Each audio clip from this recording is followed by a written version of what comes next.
नमस्कार, मैं रिंकी मिश्रा और आप देख रहे हैं एक्सप्रेस न्यूज। आज हमारे साथ समाजवादी पार्टी के नेता इंजीनियर सतीश मिश्रा जी जुड़ चुके हैं, जो हाल में ही नगर पालिका का चुनाव भी लड़ चुके हैं। सर, आपका न्यूज पे बहुत बहुत स्वागत है। बहुत बहुत धन्यवाद रिंकी जी, आपका भी बहुत बहुत स्वागत है। सतीश जी, हम आपसे सीधा सवाल करते हैं कि आप सबसे पहले कांग्रेस के एक अच्छे पद पे थे, प्रदेश लेवल के पद पे थे, आपने वहाँ पे बहुत समय भी बिताया है। अचानक पार्टी बदलने का क्या कारण रहा है? लोगों का कहना है, जनता का कहना है कि आपने टिकट के लालच में अपनी पार्टी बदल दी, तो इसका क्या कारण रहा है? देखिए, अफवाह और चर्चाएं ये राजनीति के दो पहलू हैं और ये हर व्यक्ति के साथ, हर राजनीतिक व्यक्ति के साथ जुड़े रहते हैं। और जो लोग ये कह रहे हैं कि टिकट के लालच में मैं पार्टी ज्वाइन किया, तो मैं आपके माध्यम से उनको भी बताना चाहूँगा। ये सत्य है कि मैं कांग्रेस पार्टी में था, NSUI का मैं प्रदेश अध्यक्ष था, यूथ कांग्रेस में प्रदेश उपाध्यक्ष, प्रदेश का प्रवक्ता था। फिर 2017 में जब विधानसभा का चुनाव हो रहा था, कांग्रेस पार्टी और समाजवादी पार्टी का गठबंधन था, तो आदरणीय अखिलेश यादव जी इसी मिर्जापुर की सरजमी में GIC ग्राउंड पर आए हुए थे। तो कांग्रेस पार्टी की तरफ से मैं भी मंच पे था और वो जो 10 मिनट का पहली मुलाकात हमारी आदरणीय अखिलेश यादव जी से हुई थी, इतनी प्रभावशाली मुलाकात थी कि मुझे भी लगा कि एक ये बड़ा प्लेटफॉर्म है जहाँ से संघर्ष और ज़्यादा तेज किया जा सकता है, जहाँ से एक अपनी पहचान बढ़ाई जा सकती है। तो 2017 में मैं अखिलेश यादव जी से मिला, उनके विचारों से बहुत प्रभावित हुआ, उनके भाषण को मैंने बड़ा नज़दीक से सुना, तो उसी समय मेरा मन बन गया था। लेकिन जो 2017 से लेकर 2020-21 तक का समय था, वो मेरे जीवन का बहुत ही संघर्ष भरा समय था। मैं आर्थिक रूप से बहुत ज़्यादा जूझ रहा था और मैंने 2017 तक की राजनीति में देखा कि अगर आप राजनीति में आगे बढ़ना चाहते हैं तो आपको आर्थिक भी मजबूती अपना ध्यान देना होगा। 2021 में मैं सोचा कि मैं आदरणीय अखिलेश यादव से मिलूं और पार्टी को ज्वाइन करूं, लेकिन उस समय एक लहर थी समाजवादी पार्टी की और ये था कि समाजवादी पार्टी की सरकार बनने वाली है, तो अगर मैं उस समय जुड़ता समाजवादी पार्टी से तो मैं लालच में जुड़ता। लेकिन मैं उस समय मेरी मुलाकात नहीं भी हो पाई, मैं जो रहा ठीक रहा। 2022 चुनाव हारने के बाद जब समाजवादी पार्टी चुनाव हार गई, छल कपट से, तमाम कारणों से समाजवादी पार्टी चुनाव हार गई, तो मैं पहला व्यक्ति था जो समाजवादी पार्टी कार्यालय गया था और मैंने आदरणीय अखिलेश यादव जी के सामने ये बात रखी कि मैं पार्टी से जुड़ना चाहता हूँ। तो आदरणीय अखिलेश यादव जी ने मुझसे कहा कि पार्टी हारने के बाद तुम पहले व्यक्ति हो जो जुड़ने के लिए आए हो। लेकिन अब कई कारण होते हैं, आदरणीय नेताजी मुलायम सिंह यादव जी की तबीयत बिगड़ गई, उससे ज्वाइनिंग वगैरह रुक गए, फिर कुछ समय बाद वो हमारे बीच नहीं रहे। उन सब कारणों से मेरी ज्वाइनिंग ये सत्यता है कि नहीं हो पाई। और जो ये चर्चा है कि नगर पालिका का टिकट लेने के लिए मैं ज्वाइन किया था, तो मैं आपसे बता दूं कि अगर आप ध्यान देंगी तो स्थितियां ये थी कि लोगों में चर्चाएं थी कि ये बैकवर्ड सीट होगा या SC सीट होगा, क्योंकि वास्तविकता में ये बहुत दिनों से सामान्य सीट रही है। तो उस समय ऐसी कुछ नहीं था कि मैं समाजवादी नगर पालिका का टिकट लेने के लिए गया था। पहले मेरी पत्नी, मेरी भूमिका बनती गई और आदरणीय अखिलेश यादव जी ने मुझे टिकट दिया, ज्वाइन कराया, फिर टिकट दिया और मैं चुनाव लड़ा। सतीश जी, ये भी हमारे जनता के बीच में ये भी है कि समाजवादी पार्टी हमेशा परिवारवाद का ही बात करता है, परिवारवाद ही रखता है। इसका क्या राय है इस पे आपकी? ये देखिए, ये तो वो लोग कहते हैं, एक बचपन में आपने भी कहावत पढ़ी होगी और हमने भी पढ़ा है कि एक लोमड़ी था, वो अंगूर खाने के लिए काफी मेहनत करता है, काफी प्रयास करता है, काफी उछल कूद करता है, लेकिन जब उसको अंगूर नहीं मिलते हैं तो वो आरोप लगाता है कि अंगूर बहुत खट्टे थे। तो मुझे लगता है कि उत्तर प्रदेश की, इस देश की राजनीति में जितने भी नेता हैं जो पारिवारिक हैं, तो वास्तविकता में परिवार आइए बैठते हैं, तो वो परिवार अपने परिवार को राजनीति में लाना चाहते हैं, लेकिन योग्यता नहीं होती, क्षमता नहीं होती, वो आगे जब नहीं बढ़ पाते हैं तो वही लोग ये आरोप लगाते हैं कि हमारी पार्टी परिवारवाद की पार्टी है। मैं आपसे पूछना चाहता हूं कि आदरणीय अखिलेश यादव जी सन 2000 में उपचुनाव चल रहा था, भाजपा की गवर्नमेंट थी, उस उपचुनाव में मुलायम सिंह यादव जी ने जैसे सैकड़ों लोगों को टिकट दिया था चुनावों में, वैसे आदरणीय अखिलेश यादव जी को भी टिकट दिया। उन्होंने मेहनत की, गांव की पगडंडियों को छाना और चुनाव जीते। उसके बाद लगातार बीच में समाजवादी पार्टी की भी सरकार रही, लेकिन किसी मलाईदार पद को ठुकराते रहे। उन्होंने संघर्ष के रास्ते को चुना और 2007 में जब बसपा की सरकार बनी, तो जो सबसे कठिन जिम्मेदारी थी, फ्रंटल संगठनों की जिम्मेदारी थी, उस जिम्मेदारी को आदरणीय मुलायम सिंह यादव जी ने अखिलेश जी को दिया और अखिलेश जी ने उस जिम्मेदारी को संभाला।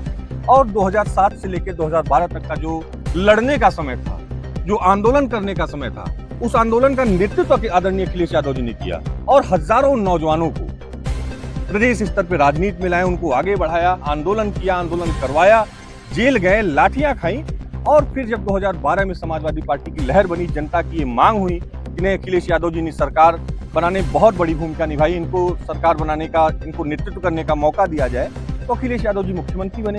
फिर 5 साल उन्होंने जो विकास किया, जो विकास की एक नई रेखा खींच दी, उस विकास की रेखा को आज तक कोई लांघ नहीं पाया। वो अलग बात है कि चुनाव लोग हार रहे हैं, जीत रहे हैं, अलग बात है। और परिवारवाद का ये आरोप लगाते हैं, आप मिर्जापुर के ही हैं, आप भी मिर्जापुर के, मैं भी मिर्जापुर का। मैं बहुत प्रदेश और देश की बात नहीं करूंगा। इस मिर्जापुर की सांसद कौन है? क्या वो परिवारवाद से नहीं आती हैं? उनके पति जो एमएलसी बना दिए गए, जो मंत्री बना दिए गए, क्या वो परिवारवाद से नहीं आते हैं? आप विधानसभा वार उठा के देखिए, चुनार के विधायक अनुराग पटेल जी क्या वो परिवारवाद से नहीं आते हैं? 96 की विधायक रिंकी कोल जी क्या वो परिवारवाद से नहीं आती हैं? मझुआ विधानसभा की विधायक सुचिस्मिता मौर्य जी क्या वो परिवारवाद की नहीं आती हैं? उसी के अपोजिट में आप समाजवादी पार्टी के नेताओं को देख लीजिए। जगदम्बिका पाल जी चुनार से लड़े, वो परिवारवाद से आते हैं। उनके पिताजी को कौन जानता है? शिवशंकर यादव जी परिवारवाद से आते हैं, उनके पिताजी को कौन जानता है? आशीष यादव जी, अशोक यादव जी मझुआ से चुनाव लड़े, रोहित शुक्ला, लल्लू जी, सभी को देख लीजिए, मुझे देख लीजिए, हम लोग परिवारवाद से आते हैं। ये तो वही कहावत हो गई कि वो हमको मोहब्बत की पोथी पढ़ा रहे हैं, जो अपनी प्रेमिका से राखी बनवा रहे हैं। अब ये लोग हम लोगों पे परिवारवाद का आरोप लगाते हैं। सतीश जी, जैसे अभी मिर्जापुर में सबसे जो सवाल चल रहा है आम जनता के बीच में कि मिर्जापुर का नाम बदल के मिर्जापुर किया जा रहा है, इस पे आपकी क्या राय है? हंसी आती है। इस नाम बदलने की जो प्रक्रिया इन लोगों ने चलाई है, इस पे हंसी आती है। अगर आपका छत टपक रहा है तो आप पहले छत की मरम्मत कराएंगी कि पहले घर में टाइल्स लगवाएंगी, पुट्टी लगवाएंगी? जो लायक होगा वो पहले छत की मरम्मत कराएगा, और जो नालायक होगा, जो दिखाने वाला होगा, वो छत की टाइल्स बनवाएगा, पुट्टी लगवाएगा कि नहीं हमारा घर चमक रहा है। तो ये पानी भी बरस रहा है, ये दिशा में चलते हैं। स्थितियां खराब हैं, मिर्जापुर की सड़कें बदहाल हैं। यहाँ आए दिन सड़कों की वजह से लोगों का एक्सीडेंट हो रहा है, सड़कों की वजह से गंदगियों से, बीमारियों इतनी फैल रही हैं। आप कहीं मिर्जापुर में गलियों में चले जाइए, सड़कों पर चले जाइए, और बदहाल स्थिति है, और आप नाम बदलकर इसको तमाशा बना रहे हैं।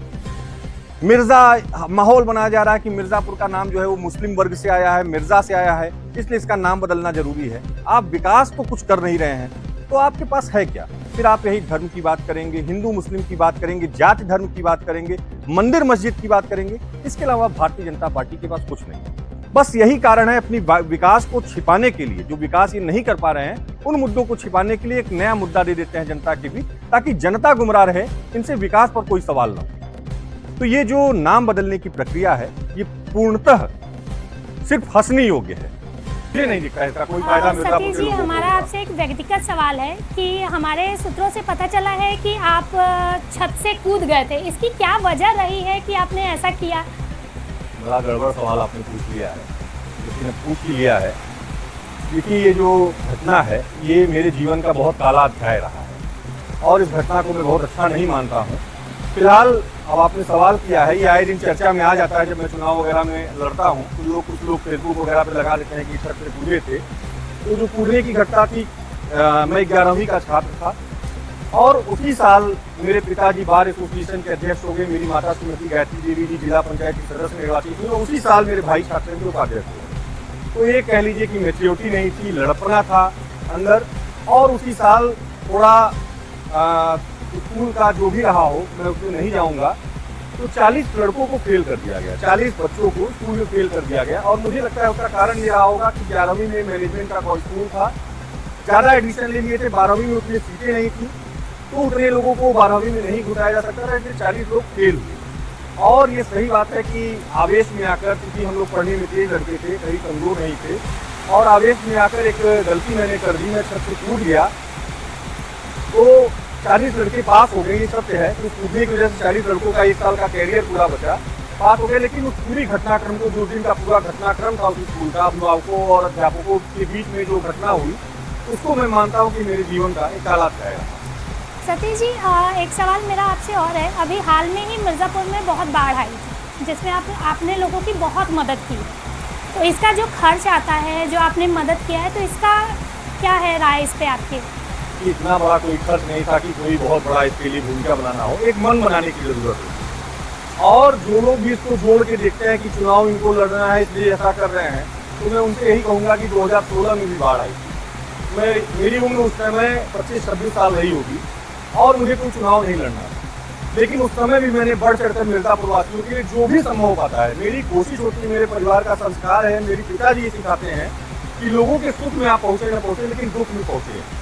तो जब मुझे लगता है कि नहीं वास्तविकता में कहीं मदद करनी है, तो ये कोई बहुत बड़ा मदद नहीं था। जिस तरीके से लोगों की तकलीफें थी, दुख था, दर्द था, अगर आप ग्राउंड लेवल पर गई होंगी तो देखी होंगी कि क्या समस्याएं थी। लोग भोजन को तरस रहे थे।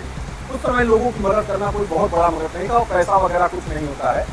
अब इस पे आपका निर्भर करता है कि आप अपनी कमाई का सदुपयोग कहाँ कर रहे हैं, कहाँ उसको खर्च कर रहे हैं।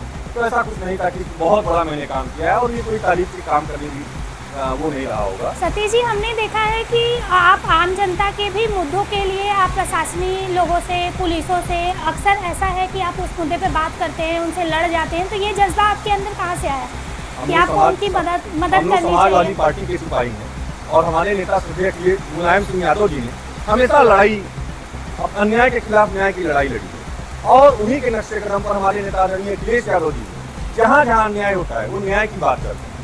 तो जहाँ अन्याय होगा हम लोग न्याय के लिए खड़े रहेंगे। हम लोग समाजवादी पार्टी के लोग हैं, डरने वाले लोग नहीं हैं। हम लोगों के सर पर लाल गमछा, लाल टोपी आप अक्सर देखती होंगी, वो क्रांति का प्रतीक है।